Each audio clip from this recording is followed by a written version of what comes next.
Hello everyone, I hope you are all doing well. Last month I made a challenge. I announced the challenge to all the Sunni, the Shia, especially the religious scholars and their mullah, their shaykh, their knowledgeable ones amongst them, all the priests of Akbar in the religion of Akbar. And I asked them if they could bring me a verse in the Quran that commands the believer not to eat and drink. And I mentioned that if you cannot bring me a verse in the Quran that commands the believers not to eat or drink, bring me an example in the Quran of someone,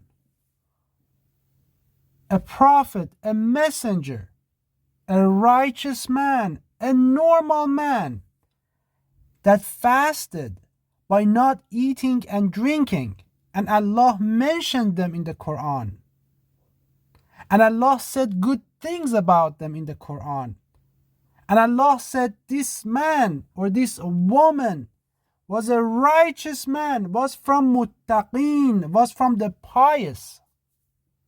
Because they didn't eat or drink, they fasted for 2 days, or maybe 1 day, or give me half a day, or give me three hours.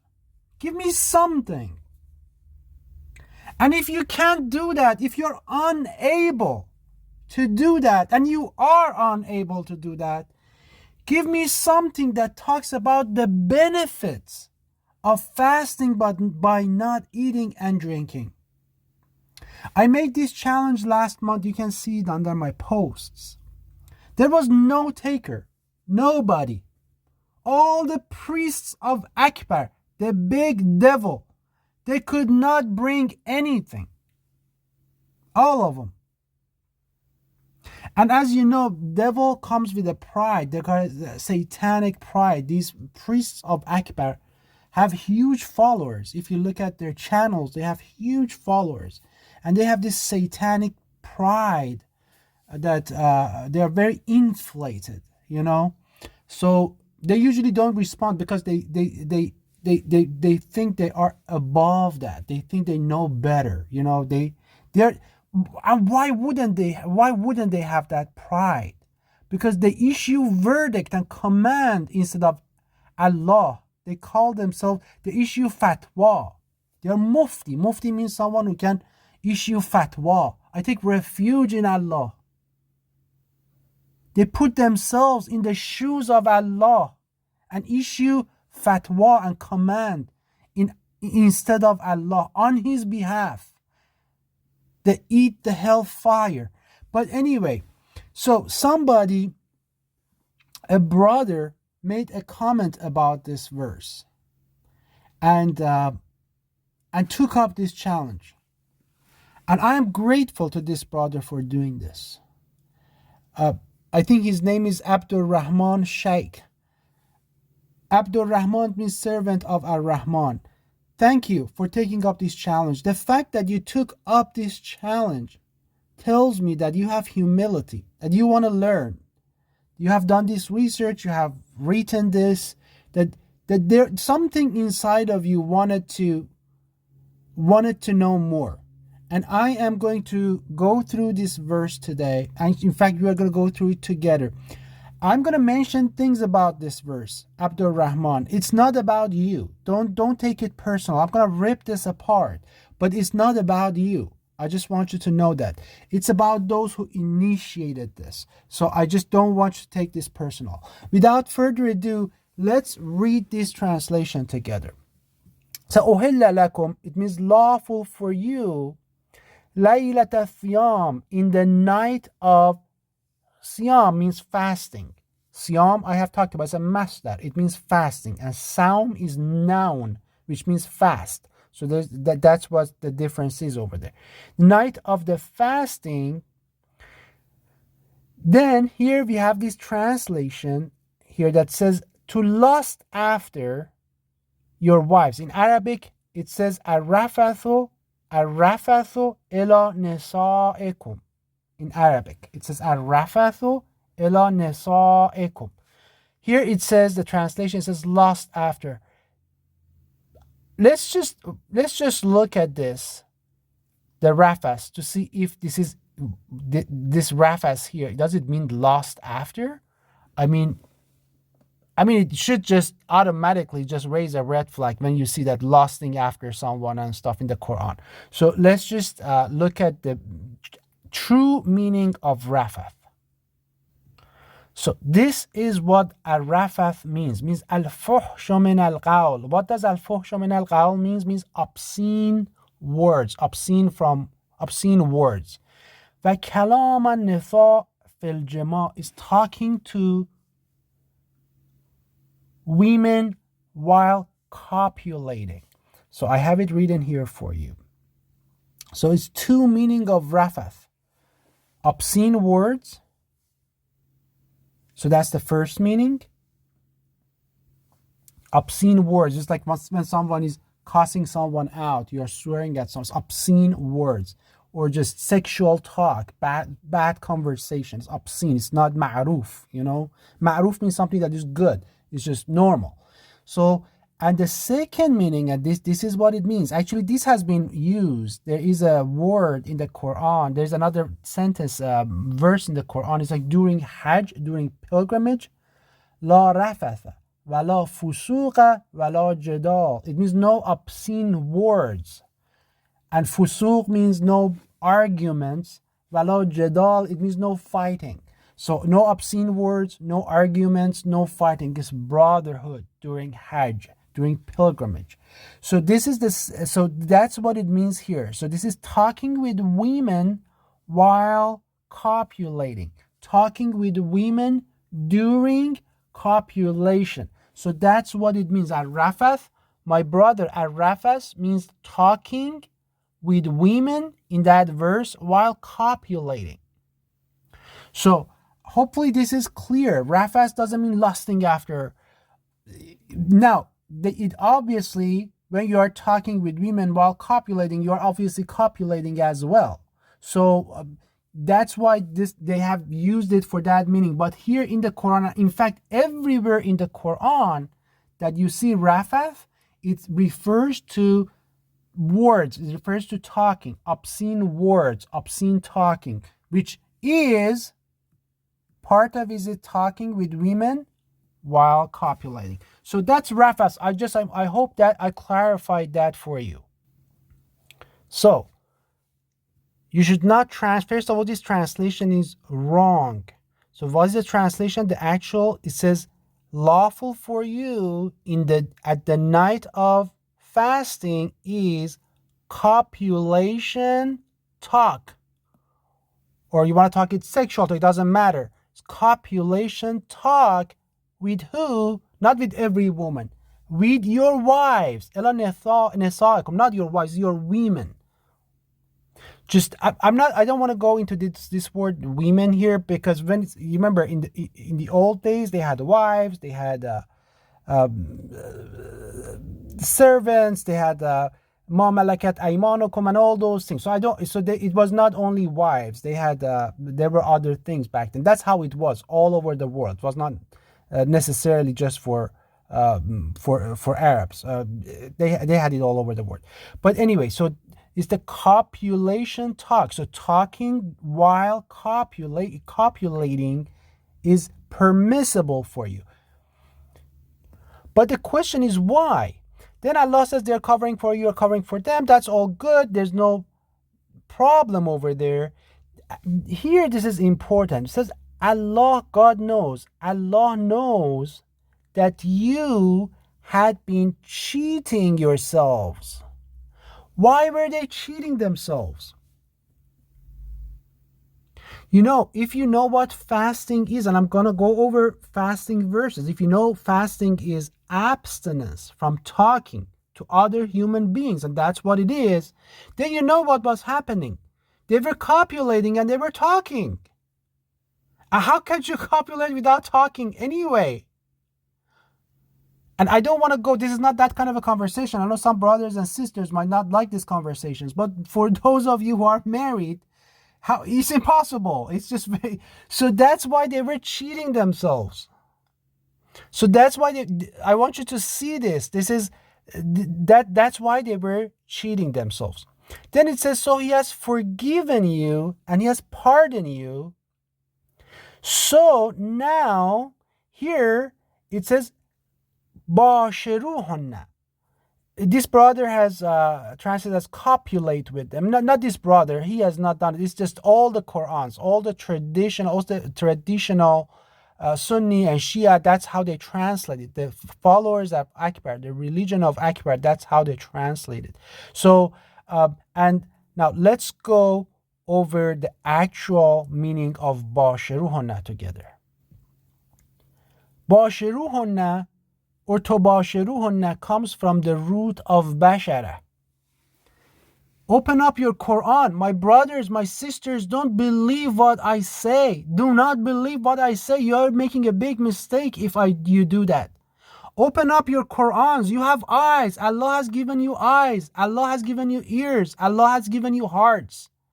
Don't be like the followers of Akbar who have eyes but they don't see. They have ears, but they don't hear. They have hearts, but they don't understand. Summun, bukmun, umyun, fahum la ya'aqilun. They don't think. Don't be like them. Open up your Qurans. There's lots of websites that you can go search on the internet nowadays, thanks to Allah. Look at the word bashara. Look at the root of bashara. That's what I did here. And look at everything that comes in. See, is there a single instance of this root having been used as copulation, as having sex? Look it up. I should not be showing you these things. You have to search. You have to spend the time and energy for your religion. You should not leave your faith. You should not leave your hereafter in the hands of the priests of Akbar, the bigger devil. Do a little bit of research. So, Abashartumuni, are you giving me this news? Basharnaka, we gave you the news. We gave him the news. How do you give news to people? You talk to them. I'm talking to you. I'm giving you news. Sometimes I give you a good news. Sometimes I give you a bad news. Basharnahu. We gave him this news. We talked to them and gave him this news. Basharuhu. They give him the news that Tobashara, that you give someone the news. Tobashiruna. What again? Nubashiruka. So I don't want to go over all these verses. Yubashiruka. Then Bashara. Bashir al-Munafiqin. Give them that news. Talk to them. How do you give them that news? You talk to them. Fabasharahu. Gave him that news. Again, Bushara. So these are the two verses for that. Basharuhunna and Tobasharuhunna. We'll come back to that. وَأَبْشِرُوا يَسْتَبْشِرُونَ Bushra هُوَ الَّذِي يُرْسَلُ. You have Bushra as a good news. It's just every time this root is used is about giving good news. How do you give good news to someone? You talk to them. You engage in a conversation with them. But it's a happy conversation. Hey, Muhammad, this good thing happened to you. You won this game, you won this lottery, or something happened, whatever that is good in your eyes. You give them the good news of that. Oh, you got selected for this opportunity. Let's say you have applied for a job and I come to you and say, Ahmad, you got selected for this great opportunity. You got selected for this job. I'm giving you good news. I'm talking to you and giving you good news. But how did these people lose the path? How did they change the meaning of these two words? Tobashiruhunna and bashiruhunna. So let's look at the root. Let's look at the sigha. Let's look at the wazn of these two words. So these two are bashiru and tobashiru. I'm not at the hunna at the end of them, but bashiru and tobashiru, they come from the sigha mufa'ala. So it's basically fa'ala, yufa'ilu, mufa'ala. For those of you who know this in Arabic, you don't need to know this detail, but I just wanted to mention just so you know. What it means is that when you do something together as a group, doing something together as a group. For example, jahada, yujahidu, mujahada. It means when people are striving together. So Allah says in the Quran, jahidu, it means strive together, strive in the way of Allah. Or qatala, yuqatilu, muqatala. It means fighting. When you're making a war, when you're fighting a group, two groups, a group of people get together to fight together against another group. So that's a muqatala. So qatala, when Allah says yuqatalu fi sabilillah, it means make war, fight in the way of Allah. If you are attacked, of course, not just go around that. So there's a context for that. Or another good example for you is zakara yudhakiru mudhakara. So it's very known. It says there is a negotiation. What happens in negotiation? You're engaging in it's a group conversation, negotiating together. So bashara yubashiru mubashira. So what does it mean? Does it mean copulating together as a group? Does it mean group copulation? What does it even mean? It doesn't even translate right. Not only that, most importantly, this root does not have any trace in the Quran of having that meaning of copulation. It's not there. It's all about conversation, pleasant conversation, and giving good news. It's all about talking pleasantly, pleasantries, talking pleasantly, giving each other good news. So let's go back to the verse. So what does it mean here? It means bashiruhunna here means, it should be very obvious. Engage in pleasantry. Talk to each other. It's that pleasant conversations, pleasant talks that take place between couples and their wives and all the time. The reason why this was happening, remember, they were not talking to each other. Initially, fasting was 30 days and 30 nights. That's why they were cheating at nights. That's what was happening. You have to understand, it was 30 ayyam. Ayyam in the Quran is day and night. And I will show you the examples.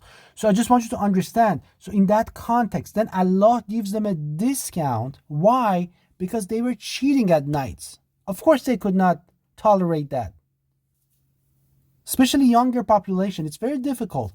So what was happening was that they were cheating and they were copulating, and of course they were talking to each other. They were doing rafath. It means they were doing copulation talks, and they were breaking their fast. They were cheating on each other. So no one knew because it was also dark and things like that. So now Allah says, I gave you a discount for at nights. So daytime, you don't talk nothing. At nights, talk to each other. But remember, it's a full day that has gone by. They have not talked. So you see your wife, you're like, hey, you know what happened? This happened at work. And your wife says, this happened at here. This happened, the kid did this. And that's those pleasantries. That's bashiruhunna. It's like giving each other good news, giving each other happy. Because they were happy to be able to talk to each other. Actually, in fact, a lot of them would go to masajid, to mosques. So hopefully this makes sense now. Let me just make sure that this is. So I'm gonna just take this couple with, because that is wrong. And let me just write the correct translation. So from now on, engage in pleasantries with them. Give them good news. bashiruhunna. And this is really important. and seek what Allah has decreed or written for you. This is really important. If you read the beginning, couple of verses above, it says كُتِبَ عَلَيْكُمُ الصِّيَامُ. Means fasting was written for you. A little bit before that, it says Salah was written for you. So these are the things that Allah has written for us. So it says seek what Allah has written for you. It's talking about everything that Allah has. You have to always be seeking what Allah has written for you. It means saying your Salah, performing your Salah daily, doing your Zakah, fasting, doing good deeds. These are the things that Allah has written for you. You have to always be seeking them for you. And look at this. I just want you, this translation, and again, this is not this brother. In the religion of Akbar, they put a dot here. يُحَرِّفُونَ الْكَلِمَةَ عَنْ مَوَاضِعَهُ. They distort the words from their position.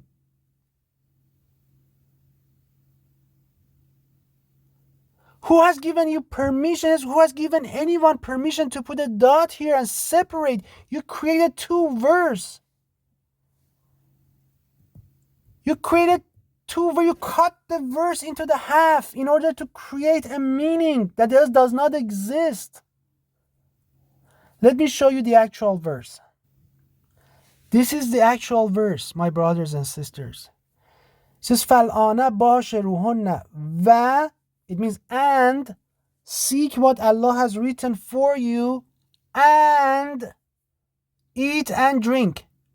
But you saw what they did to that verse. They have separated this verse. They have created two verses. They have taken this down. They have created separation. يُحَرِّفُونَ الْكَلِمَ عَنْ مَوَاضِعَهُ. They changed the words from their positions. This is how they do tahrif. This is tahrif 101. This is ABC of tahrif. It means changing the Allah's word. Who has given you permission to put a dot in here and then put a space and then bring the and here? This and belongs right here. Just like the other and. This should be an and the rest that should come here. But they know if they do that, the priests of Akbar, they know, Satan knows, Iblis knows that if they do that, people are going to ask the question and tell, hey, then what do you mean? Do you mean I have to stop seeking what Allah has written for me as soon as morning comes? So in the mornings I should not seek what Allah has written for me. Because that's what they say. Say in the morning you should not be eating and drinking. They say eating and drinking is, you have to stop. So that's an and. It means that the last two, باشروهن, and seeking what Allah has written for you, and also eating and drinking, should also be stopped in the morning. If you translate it that way, those three should be all stopped in the morning if you translate it that way. But they can't do it. It proves them wrong. They can't do it. So they have no other option but to do tahrif. You saw how many tahrifs have you seen so much. You saw that this was the first tahrif. Tahrif number 1. To lust after your couples. That was tahrif number 1. Tahrif number 2 was copulate with them. باشروهن. That was tahrif number 2, and this was tahrif number 3. Tahrif after tahrif. And then they said Jews were bad because they were changing the word of Allah. You're worse than Jews.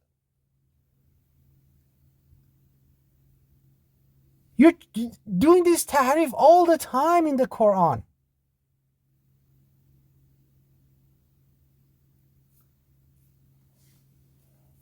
So this goes right after this. You should not be coming down here, okay? So this is, I have a video on this verse. I go through the entire translation. Prince, watch it. I'm not going to go redo that thing. I just wanted to give this challenge. And then said, and eat and drink until obviously morning time. I'm not going to go over that. But remember, this verse is only about lawful is for you at the night of fasting, copulation talk. So at the beginning of it, it tells us what this verse is about. It's about copulation talk. It's not about bashir. It's not about seeking what Allah has decreed. It's not about eating and drinking. It has nothing to do with those. It's all about this rafath, population talk, and talking to your wives. Bashiruhunna. That's all about. Basically, this verse is saying that at night it's permissible for you to do that from now on, during the night of fasting. Until when? Until the morning. There's nothing about eating. There's nothing about not eating and drinking.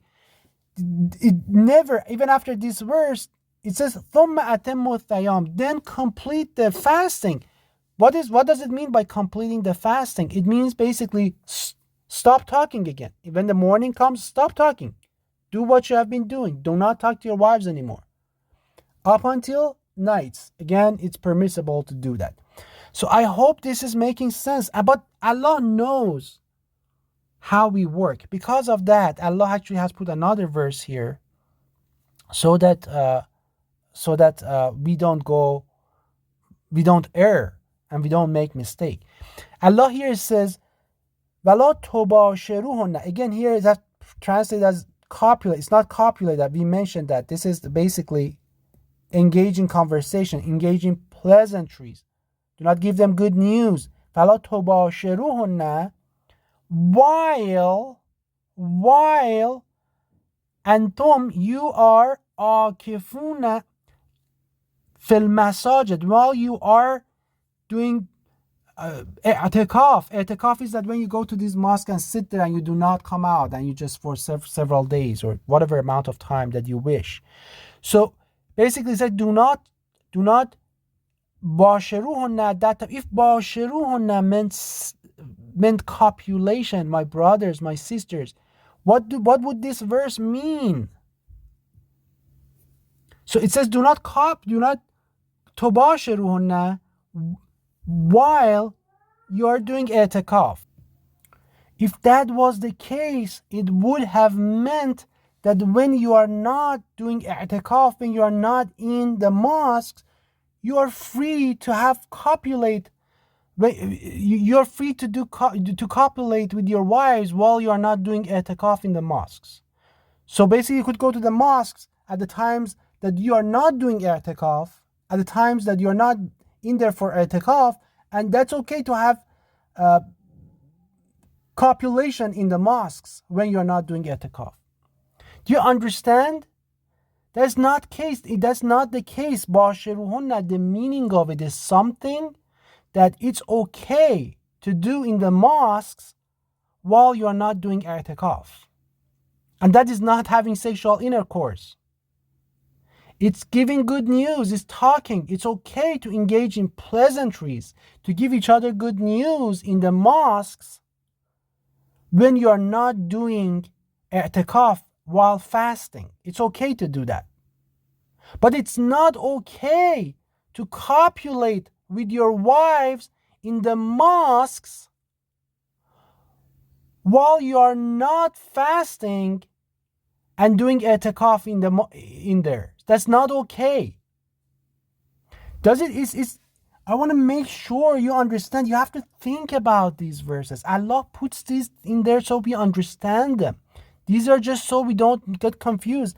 And that's why Allah says, Tas kadhalika Allah yubayyinu ayati, clarifies his verses so that we don't err.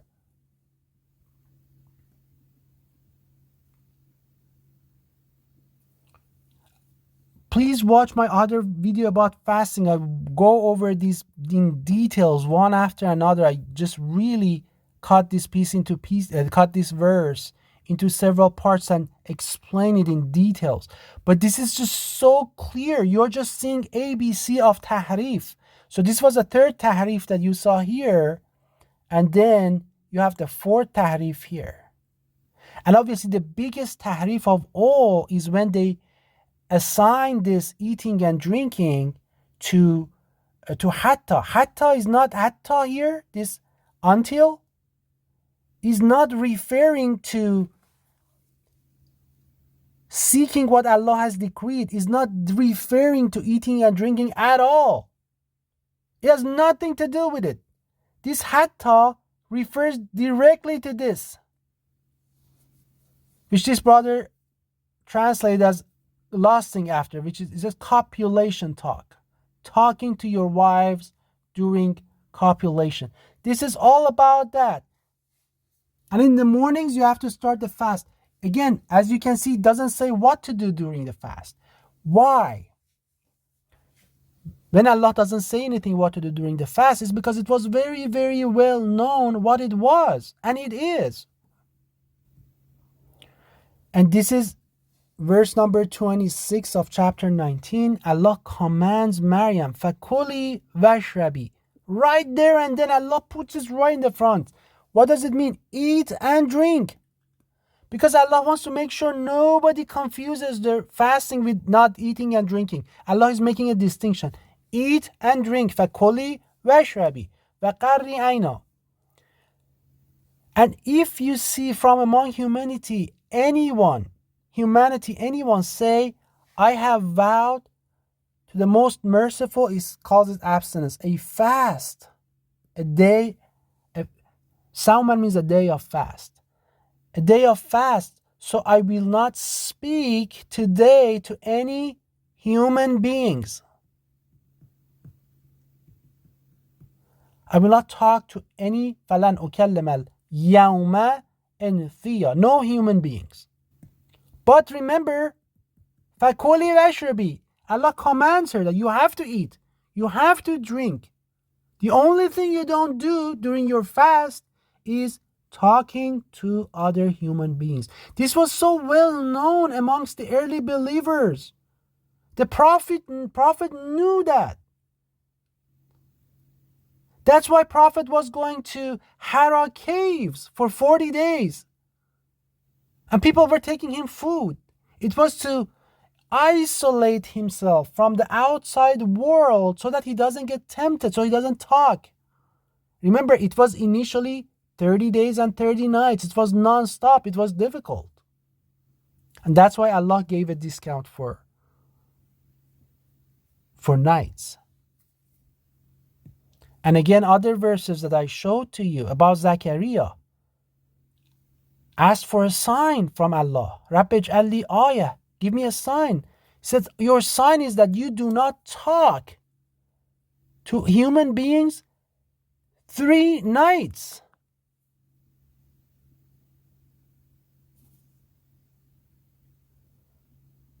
Again, another verse said, oh Lord, assign me a sign. He said, you do not talk to any human beings, to annas, to the people, for 3 ayyams, except for hinting or gesture. And then Allah put the nights here so we don't make a mistake. So we knew that this yawm, this for fast, when Allah is talking about fasting, this is night is included. Ayyam means nights as well. This night later was discounted in that verse that I just read for you. That's what it's talking about. This is very well known amongst the community of early believers. This is what Jesus did for 40 days, 40 nights. He isolated himself. He went to the desert. This is what Moses did on Mount Sinai. It was initially on Mount Sinai 30 days, 30 nights. But then Allah kept Moses for an additional 10 days and it became completed in 40 days. There was no human beings up there in the mountain. So Moses was talking to Allah. Moses was talking to angels, but no human beings. Moses was fasting. Does it sound familiar? We just talked about Zechariah. We just talked about Maryam. We just talked about Moses. We just talked about Jesus. And we just talked about Prophet Muhammad. All of them did the exact same things, brothers and sisters. This is how they changed the word of Allah. This is what Allah tells us. يُحَرِّفُونَ الْكَلِمَ عَنْ مَوَاضِعِهِ. They change the words from its position. They distort it. You just saw how they do it. This is Tahrif 101. It says, because of doing that, we cursed them and they made their hearts hard. Because of that, they يُحَرِّفُونَ الْكَلِمَ عَنْ مَوَاضِعِهِ. فمن الذين هادوا سماعون للكذب سماعون لقوم آخرين لم يأتوك يحرفون الكلمة من بعد مواضعه. They change the words. They change the place of verses. He says, do you أفتطمعون أن يؤمنوا? Do you believe? Do you expect them to believe? Do you expect them to believe you? وقد كان فريق منهم, a group of them. They hear يسمعون كلام الله. They hear the word of Allah. But then ثم يحرفونه. Then they change it.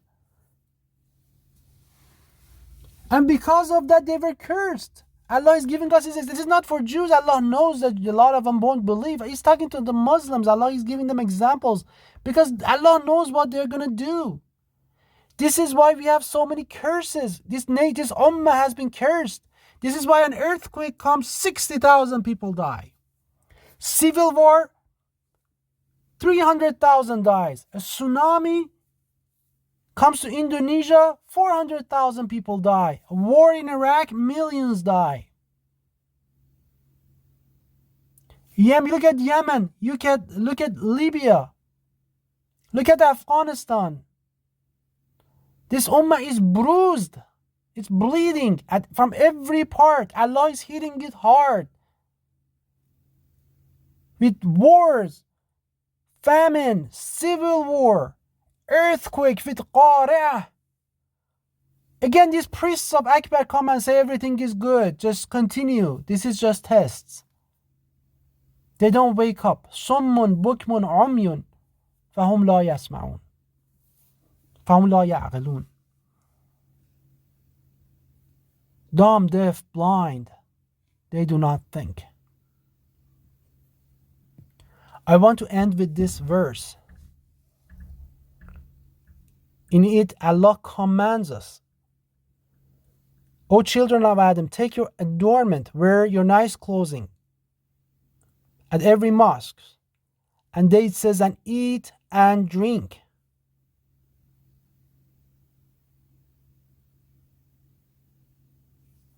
But do not be excessive.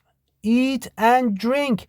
Produce for me a verse that Allah says don't eat and drink. In fact, Allah tells us to eat and drink, but do not be excessive. Excessive means don't overdrink, don't overeat. Don't underdrink, don't undereat. Just be moderate. Moderation.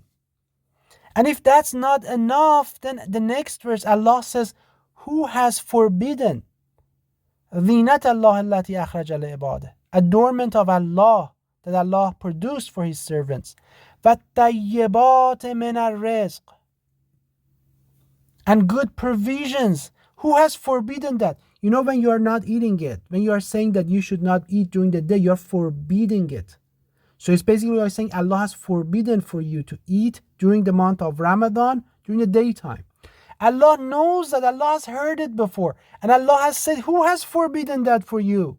Nobody. Allah has not forbidden that for you. Allah in fact commands you. It says, Kulu washrabu wala tusrafu. Eat and drink, but do not be excessive. So who has forbidden these? It's Akbar. It's the bigger devil and his priests, his muftis, his religious scholars, his followers, priests of Akbar. These have forbidden it for you. It's not from Allah. In fact, Allah commands you to eat and drink in moderation. This is verse number 31 of chapter 7.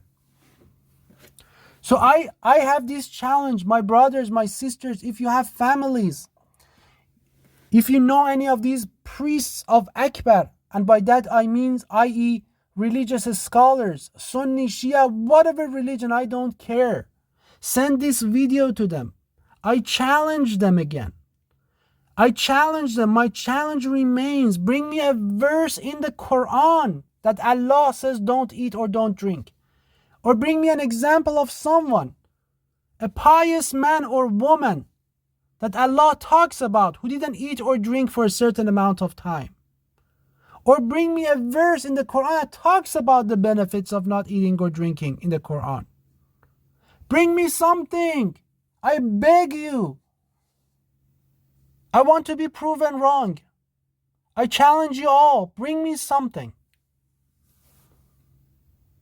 Send this video to those people because they can't do anything. It's not in the Quran. It's only in their hadith. Peace and blessings to all of you.